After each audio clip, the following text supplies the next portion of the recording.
Usual প্রথম রাউন্ডটা আমরা হেরে গেছি, সেকেন্ড রাউন্ডে কিন্তু কোনো চান্স দিইনি ওদেরকে জেতার। সেকেন্ড রাউন্ড আমাদের। কি পেয়েছিস কি তোরা, কি ভেবেছিস তোরা যে তোরা সব রাউন্ড জিতে নিবি? একটা রাউন্ডে তোদের, বাকি সব রাউন্ড আমাদের খাতায় যাবে। আমার টিমমেটগুলো টুকটাক প্রো প্লেয়ার আছে, তারাও ঠিকঠাক খেলে নেয়। এই দেখো ড্যামেজ খাওয়ার পরেও দৌড়ে দৌড়ে আসবে, মানে কত সাহস, বুকের পাঠা দেখাচ্ছে যে আমি প্রো প্লেয়ার, আমি একাই মেরে দেবো সবাইকে। দেখ কেমন লাগে।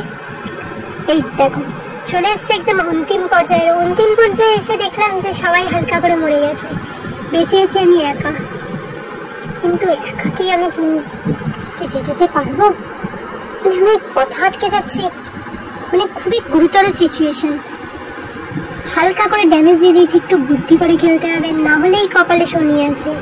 দেখে তো মনে হচ্ছে বেশ ভালোই ধান্দাই আছে আমাকে মারার, কিন্তু সুযোগটাই দিইনি আমি। Pro player.